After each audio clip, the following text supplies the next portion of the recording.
La fase actual de la guerra entre Irán y Estados Unidos. Pero antes de entrar en eso, hay algo, una especie de caos, que está ocurriendo en Europa con el caso de España. No forma parte de España, no está conectado con el territorio español, pero es parte de España. Y está, ya sabes, miras el mapa y ves que está cerca de Marruecos. Y ahora mismo hay un enorme caos. La gente está invadiendo la ciudad española de Ceuta. Y todo esto, miras este fenómeno, por ejemplo, y ves que hay cooperación entre las fuerzas de seguridad. Ves a las fuerzas de seguridad allí. No les importa. Y a estas personas las están trasladando sistemáticamente a esa ciudad. Básicamente, la están invadiendo. Hasta ahora, parece que más de 50.000 personas han invadido España. ¿Cuál es tu interpretación? Y básicamente, miras las repercusiones de lo que está pasando. Ves que todo el mundo está hablando mal de Pedro, en España, el presidente del gobierno español. ¿Cuál es tu interpretación de lo que está ocurriendo?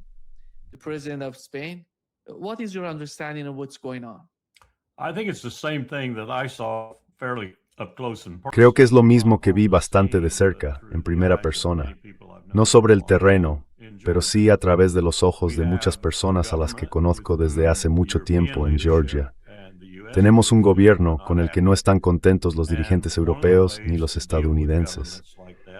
Y una de las formas de tratar con gobiernos así, especialmente si hay gente alrededor, como ocurre con Marruecos y España, que puede ayudar a tus esfuerzos, quizá algunos de forma consciente, pero la mayoría, sin saberlo, involuntariamente, es enviar al Mossad, enviar al MI6, enviar a la CIA y crear una situación favorable a tus deseos.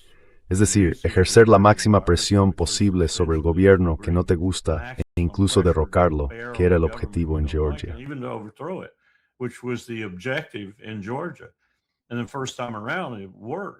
Y la primera vez funcionó.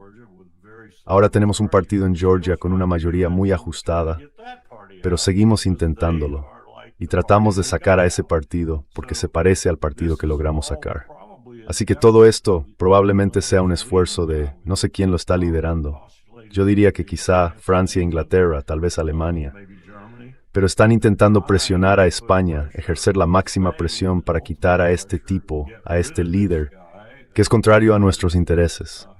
Y están utilizando a estos intermediarios. Esa es mi impresión. Sí.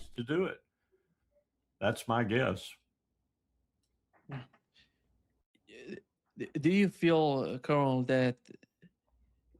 ¿Cree, coronel, que España es el único país que apoya a Palestina? El único país europeo, diría yo. Exactamente, hablo de Europa.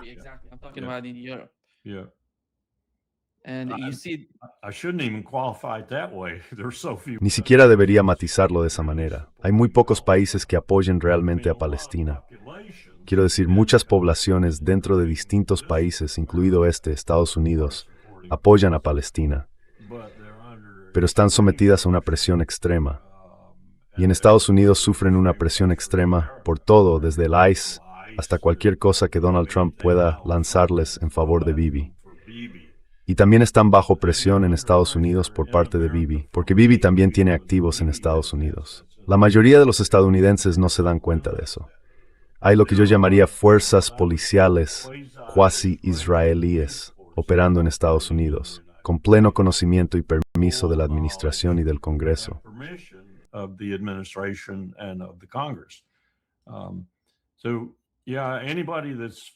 Así que sí, cualquiera que esté a favor de Palestina está en contra nuestra. Eso es básicamente lo que significa. Y ya sabe, el líder español ha sido muy valiente y un firme defensor de lo que yo llamaría el antiguo orden basado en reglas, al que estamos destruyendo o al que creo hemos dado el golpe de gracia. Creo que lo hemos destruido. Creo que se ha acabado para siempre, y nosotros somos los principales artífices de su destrucción. Y cuando hablo de orden basado en reglas, me refiero al Estado de Derecho a escala internacional. Lo hemos destruido. Lo hemos destruido.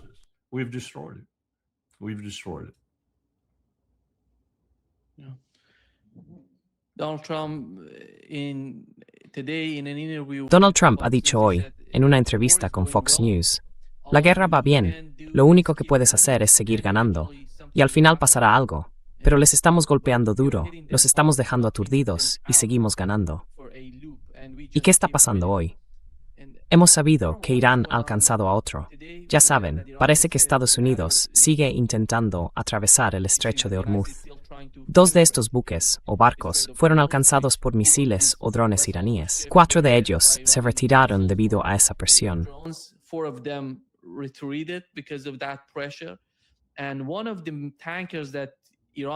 Y uno de los petroleros, al que Irán dejó pasar por el estrecho de Hormuz, que era el buque catarí, el petrolero, fue porque ese buque se retiró o dio media vuelta, porque Estados Unidos bloqueó a Irán.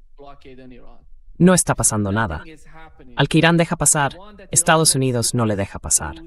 Y luego, con lo que Estados Unidos está intentando hacer, tampoco está pasando nada. ¿Y cuál es la política? ¿Cuál es su interpretación de la situación actual en el estrecho de Hormuz? Estamos viendo que se producen nuevas escaladas.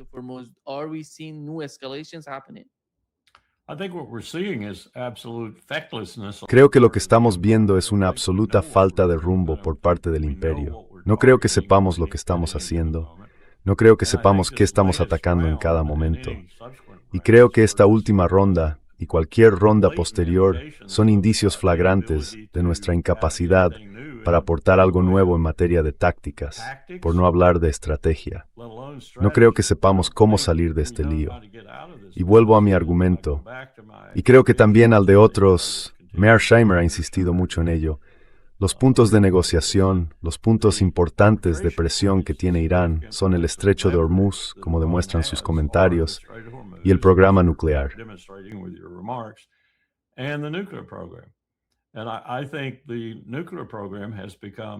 Y creo que el programa nuclear se ha convertido en un elemento enorme en los cálculos de Trump y en los cálculos de Bibi Netanyahu.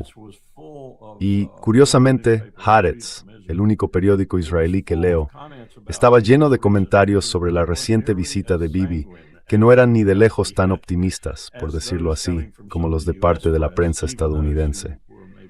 Incluso los que quizá eran más neutrales que favorables hacia Bibi Netanyahu eran muy negativos respecto a la visita. Hubo incluso un editorial que afirmaba que el famoso encanto de Bibi fracasó por completo, que no consiguió lo que más quería, un impulso en las elecciones que le llevara a la victoria.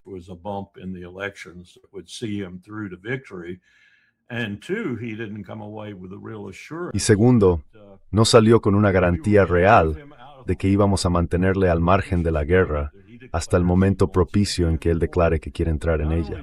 No solo eso, hubo otros artículos sobre asuntos como lo que está ocurriendo en Cisjordania, artículos tremendamente negativos, cosas como el gran fondo de libertad, por así decirlo, en Gaza, que se está desmoronando, e información de Haaretz, según la cual Hamas ha dicho, no vamos a hacer lo que ustedes van a hacer, así que olvídenlo.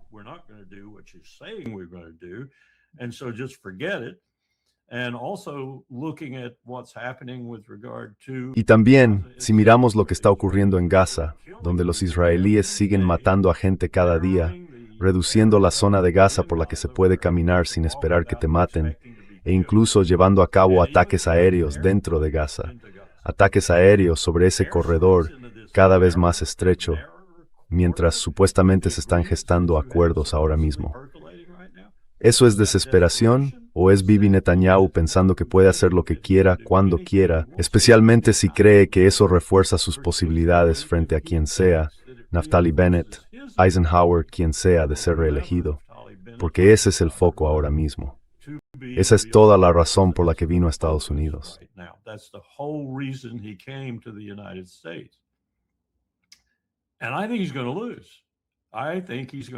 Y creo que va a perder. Creo que va a perder. Ahora bien, no descarto que vaya a hacer todo tipo de cosas criminales, incluso dentro del sistema judicial israelí, que prácticamente ha corrompido hasta el punto de que ya no existe. Pero va a hacer todo lo que pueda, legal e ilegal, para asegurarse de que lo reelijan. Al mismo tiempo, creo que sabe que si le permitimos volver a la guerra en un momento propicio, es decir, con un ataque combinado contra Irán, o un ataque israelí que lidere Israel y al que siga Estados Unidos, o al revés, podrá resistir la respuesta de Irán, porque se habrá colocado de tal manera que estará preparado para ello.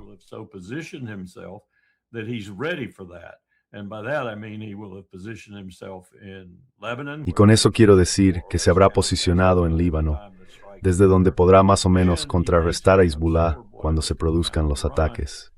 Y cree que puede absorber todo lo que venga de Irán y que Estados Unidos será el principal apoyo en ese proceso y atacará al mismo tiempo.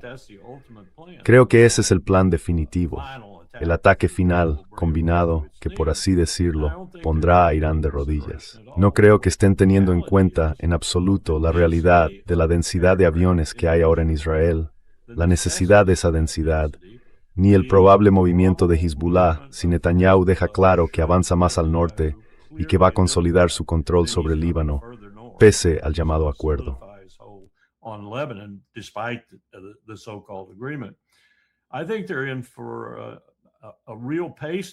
Creo que les espera una auténtica paliza, y creo que en última instancia podría ser una paliza existencial.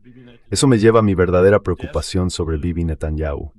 Desesperado políticamente, desesperado personalmente, y Dimona, y la posibilidad de que recurra a un arma nuclear. Eso me preocupa muchísimo también en otro sentido. Creo que Ted Postol tiene razón. Creo que Irán ya tiene un arma nuclear. Y creo que revelarán que tienen un arma nuclear en el momento estratégico que consideren oportuno, ya sea de una manera que demuestre a todo el mundo que la tienen antes de usarla, o usándola, quizá como respuesta al uso de una por parte de Bibi Netanyahu desde Israel. Es la receta para un desastre no solo regional, sino creo mundial, porque entonces el genio nuclear habrá salido de la botella.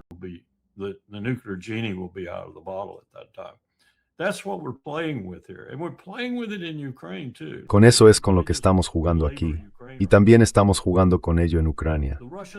Permítanme insistir un momento en Ucrania. Los rusos han sido muy cautos respecto a la dirección desde la que atacan a Ucrania, para causar el mayor dolor, el mayor drama, el mayor desastre posible para Kiev, y al mismo tiempo no cobrarse más vidas civiles ni de otro tipo, incluso militares, de las necesarias. Si quieren, podrían llamarlo el enfoque indirecto de Little Heart. Y ahora, al darse cuenta de que, o quizás siempre lo supieron, pero no quisieron explotarlo en la medida en que lo hacen ahora, Odessa es clave, absolutamente clave, para cualquier futuro que pueda tener incluso un Estado ucraniano reducido. Están bloqueando los puertos de los alrededores y el puerto de Odessa.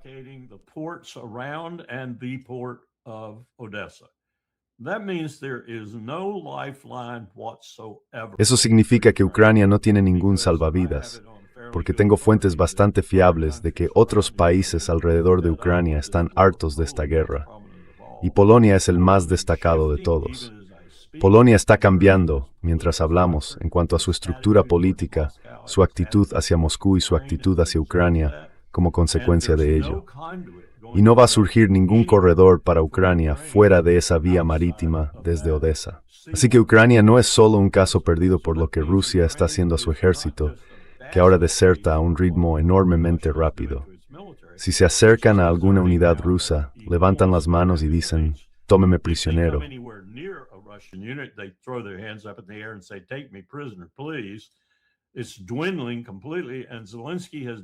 Se está desmoronando por completo, y Zelensky no ha hecho nada por evitarlo.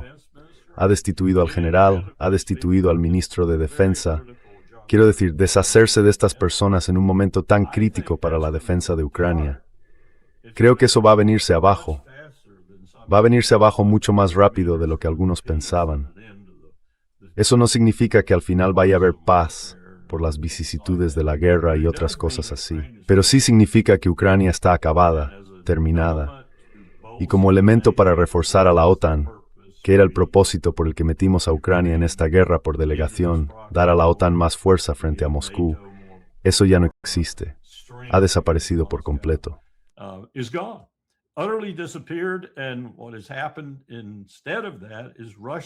Y lo que ha ocurrido, en lugar de eso, es que Rusia se ha fortalecido.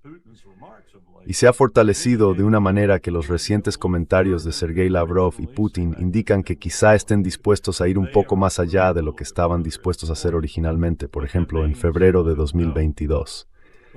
A ir un poco más allá en la explotación. ¿Qué significa eso? No lo sé. pero sí creo que significa que estamos atrapados en los dos teatros de guerra, el del corazón de Europa y el del sudoeste de Asia. Estamos atrapados con tres cosas: una estrategia terrible y derrotada en ambos frentes. Segundo, potencias nucleares en ambos frentes, y no me refiero solo a Israel. Y tercero, ninguna idea en absoluto de cómo afrontar esto. Y luego, quiero volver al propósito original de que hagamos esto, en realidad el estado profundo. Voy a llamarlo así, el estado profundo. Me refiero a Robert Mercer, me refiero a Elon Musk.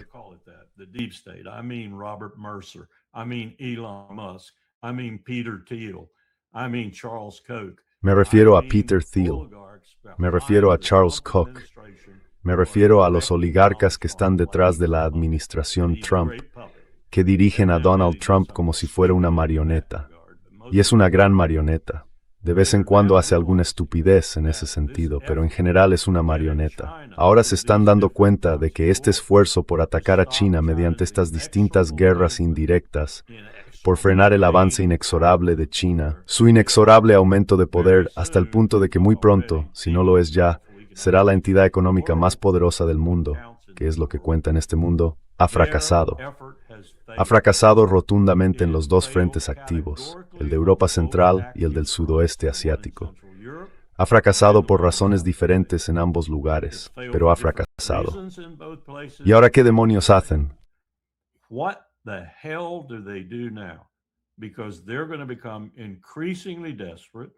Porque cada vez van a estar más desesperados.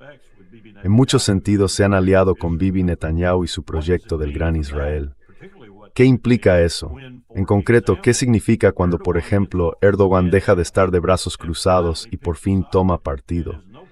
Y no me cabe ninguna duda de cuál va a ser ese bando. Va a ser el bando opuesto a Israel y opuesto al imperio. Y va a ser traumático y va a ser decisivo en esa región concreta del mundo. ¿Pero qué significa todo eso? Creo que quienes entendemos lo que está ocurriendo, estamos viendo de forma muy clara un conflicto global.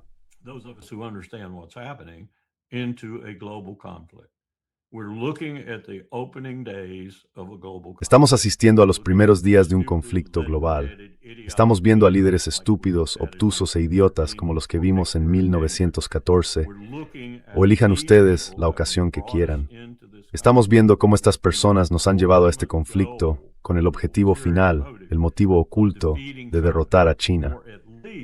O al menos de frenarla en seco en su increíble iniciativa de trasladar el comercio, básicamente del ámbito marítimo al continental o terrestre, o como mínimo, de hacerlo de forma lo bastante significativa como para beneficiar enormemente a China y a sus socios y aliados, en detrimento de quienes en el mundo se oponen a ello y cuentan con las armadas para oponerse.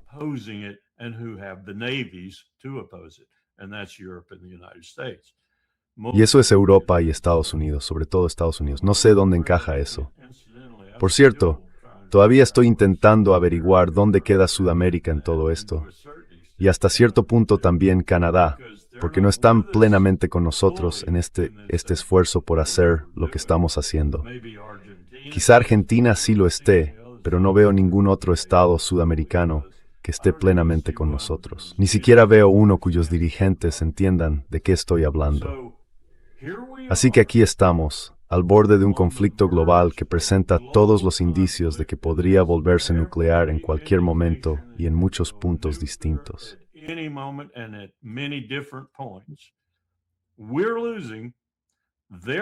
Estamos perdiendo. Ellos están ganando. Y con ellos me refiero principalmente a China. Pero China tiene probablemente al 60% del mundo de su lado, al menos en sentido figurado, si no de forma efectiva, aunque creo que cada vez lo es más de forma efectiva.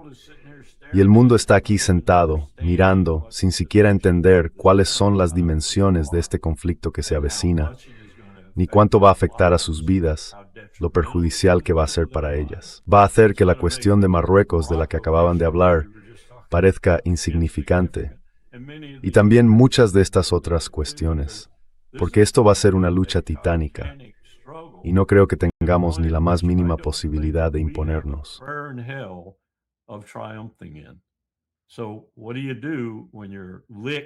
Entonces, ¿qué haces cuando te han derrotado y tienes que volver a casa con el rabo entre las piernas, siendo una de las principales potencias nucleares del mundo. Esto es lo que me preocupa, esto es lo que me inquieta, y debería inquietar a todos los ciudadanos del mundo, pero en particular a los del imperio estadounidense y a todos los estados que todavía siguen ligados a él, como Japón, Corea y demás. Sé que es una perspectiva muy sombría, pero creo que, en muchos sentidos, en Smortrud Elder as alles, y el bosque ist han.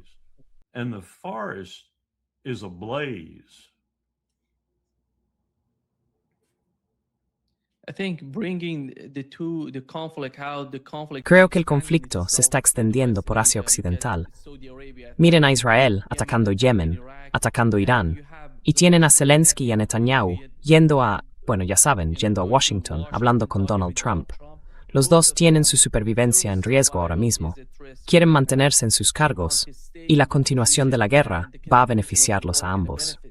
En el caso de Zelensky, parece que, no sé si vieron su última entrevista en Fox News, básicamente dice que está dispuesto a fusionar las dos guerras, a entrar en la guerra con Irán. Yo diría que Benjamin Netanyahu estaría más que encantado si Zelensky hiciera eso, y Estados Unidos aceptara de algún modo el plan de los ucranianos, porque eso significaría que Israel se quedaría al margen. Y la guerra sería, de alguna manera, Estados Unidos y Ucrania contra Irán y Rusia. Parece que, en su mente, va a ser así, porque se sienten muy cómodos con lo que está ocurriendo.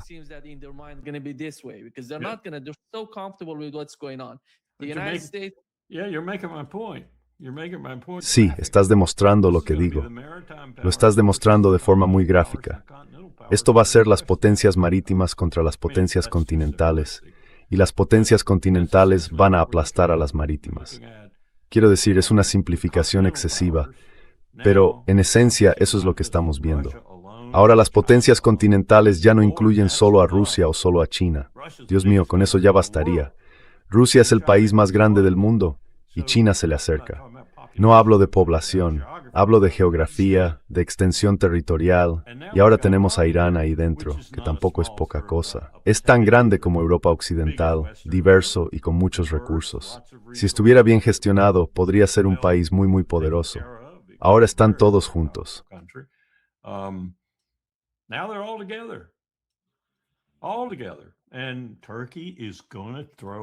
Todos juntos. Y Turquía va a sumarse, Nima.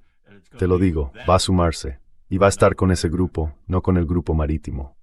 Ahora, probablemente mis amigos del Naval War College de Newport me detesten por decir esto, pero el mundo de Atenas está desapareciendo. El mundo de Esparta está en ascenso. No es una analogía ni una metáfora muy buena porque son sociedades muy distintas y demás. Pero sí es una analogía adecuada si se quiere comparar el poder marítimo con el poder terrestre.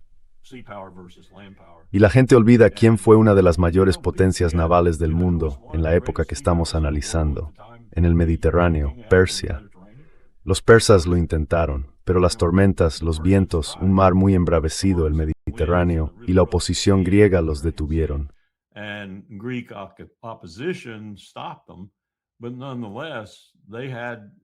Pero aún así, también tenían bastante poder naval. Simplemente se vio frustrado por las circunstancias concretas en las que se empleó. Podría haber salido de otra manera. Pero esta es una batalla colosal entre quienes están liderados por Estados Unidos, que llevan tanto tiempo acostumbrados a este entorno marítimo, y China y sus aliados, que han decidido cambiarlo. Y curiosamente, Rusia está en ambos entornos. Fíjense en lo que están haciendo para bloquear Odessa. Están utilizando sus fuerzas navales.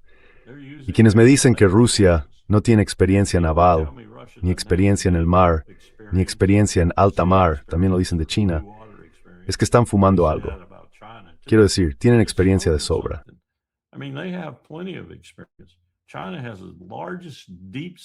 China tiene la mayor flota pesquera de aguas profundas del mundo, más de 6,000 buques. Son enormes, permanecen en el mar a veces durante 2 años, lo mantienen todo refrigerado y luego regresan para descargarlo. De hecho, están alterando considerablemente las especies de peces, el krill, las gambas y otras cosas en todo el mundo. Pero dicho eso, tienen mucha experiencia en mar abierto. Así que no es que carezcan de un componente marítimo, tanto Rusia como China, y en ese sentido también Irán. Donald Trump no deja de repetir, he hundido su marina, he hundido su marina, he hundido su marina. Yo veo ahora mismo muchos barcos iraníes navegando por ahí.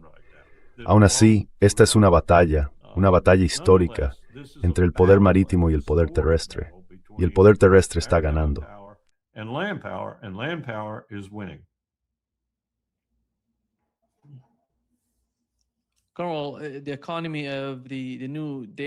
Está claro, la economía, los nuevos datos muestran que la economía de Arabia Saudí se ha contraído un 4,8%. Es enorme. No ocurrió durante la COVID-19 ni en aquellos días tan difíciles, pero ahora está ocurriendo. Y se ven los ataques, la forma en que están ampliando su conflicto a otros frentes en este momento. Y están hablando de una invasión terrestre de Yemen. Quieren hacer algo, ya sabe, para derrotarlos.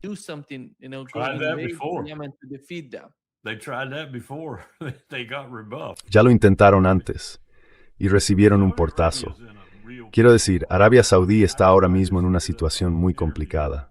Ayer hice una entrevista para la BBC. Curiosamente, aprendí bastante durante esa entrevista. Me entrevistaban porque yo estaba en cierto modo en el gobierno durante el periodo que estaban investigando. Y el periodo que analizaban era el del 11 de septiembre.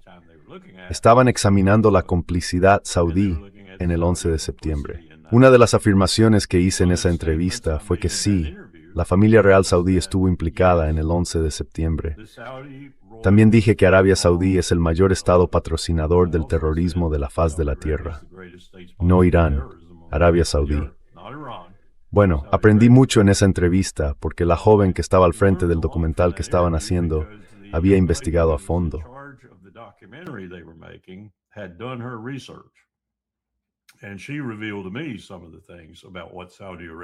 Y ella me reveló algunas de las cosas que Arabia Saudí había hecho durante y antes del 11 de septiembre.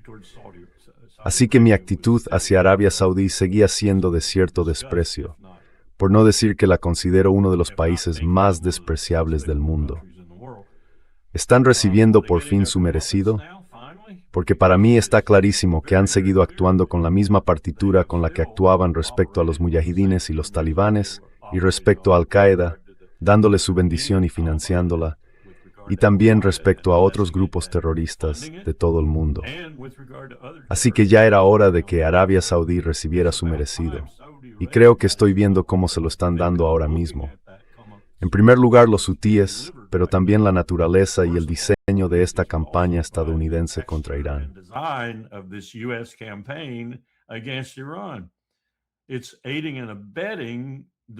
Está ayudando e instigando la destrucción no solo de los estados del CCG en el Golfo, sino también de ese que está más alejado, encajonado, por así decirlo, entre el Mar Rojo y el Golfo Pérsico. No creo que la idea de Bibi Netanyahu, de que todo esto va a sobrevivir, de que los acuerdos de Abraham y todo lo demás van a ser maravillosos, y de que Israel será la herramienta en el centro que lo articule todo. Creo que eso, ahora mismo, es una farsa. Creo que todo está inundado por lo que ha hecho Trump, supuestamente por Israel, pero está facilitando, acelerando, precipitando la destrucción del Estado judío en el Levante. Ahora bien, eso no es lo más importante que está ocurriendo. Lo importante es la lucha entre Oriente y Occidente, por así decirlo. Pero ahora mismo todo forma parte del mismo entramado. Y como he dicho, el peligro aquí, y creo que por volver un momento a Arabia Saudí, creo que ya no está. Creo que igual que Israel ya no está, Arabia Saudí ya no está.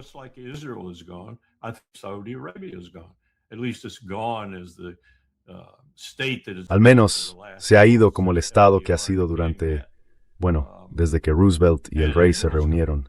E Israel se ha ido como Estado judío. Así que están cambiando muchas cosas con este líder increíblemente incompetente que tenemos en Washington.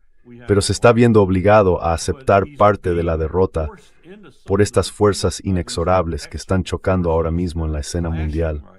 Y están chocando en un frente, Nima, que se extiende por completo, como he dicho muchas veces. Son casi 8.000 kilómetros, desde el Círculo Polar Ártico hasta donde tenemos nuestros barcos, a 1.000 millas náuticas, según me dicen. Todavía nuestros portaaviones, nuestros buques capitales en el Océano Índico. Y ese es otro indicio de que este ya no es un mundo marítimo, porque esos portaaviones tienen miedo de acercarse más, porque los hundirán.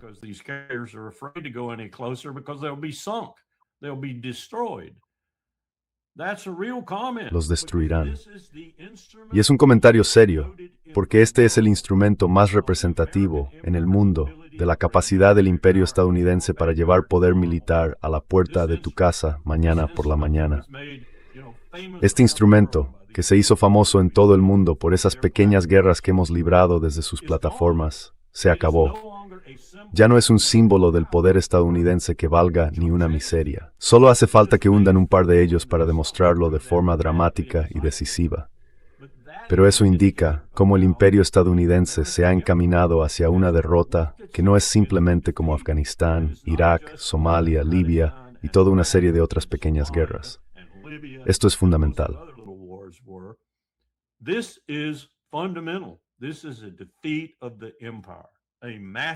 Esto es una derrota del imperio, una derrota enorme del imperio.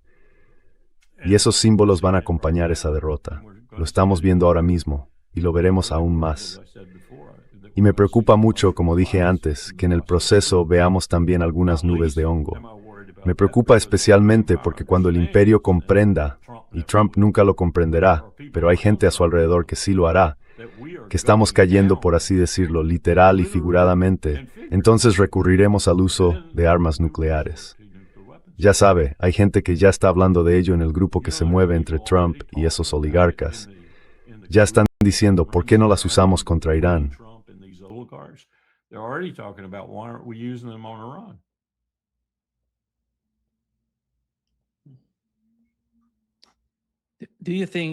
¿Cree Larry que existe alguna posibilidad de que Israel se involucre antes de las elecciones que se celebrarán allí?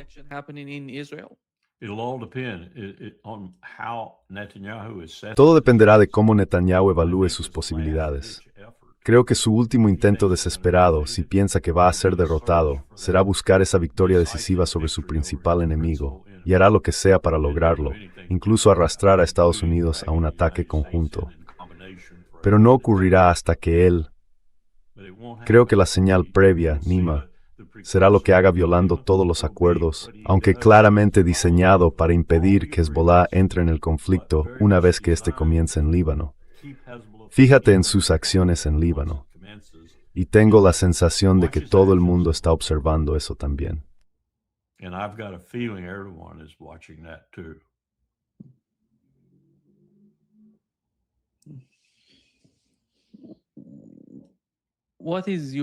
¿Cuál es su valoración de la postura de Donald Trump, de esa especie de estrategia de Donald Trump basada en esta amenaza? ¿Detecta usted una estrategia? No, yo no la veo. Detecto idas y venidas, idas y venidas, idas y venidas. Es lo único que sabe hacer. Y lo vergonzoso es que los militares, al menos por lo que puedo percibir. Ahora bien, entiendo que el general Kane ha planteado algunas objeciones reales, objeciones contundentes, porque los otros comandantes en jefe de las distintas áreas de responsabilidad, Europa, África, el Pacífico, están entrando y le dicen, ¿qué quiere decir con permitir que se gasten todas estas reservas? ¿Qué quiere decir con reducir tanto la lista de Patriot, la lista de THAAD? ¿Qué quiere decir con usar todas estas municiones que podríamos necesitar porque están en nuestros planes de guerra por si tenemos que ejecutarlos? Así que están presionando mucho a Kane, pero no están logrando avanzar gran cosa con Trump y Hegseth. Así que siguen haciéndolo.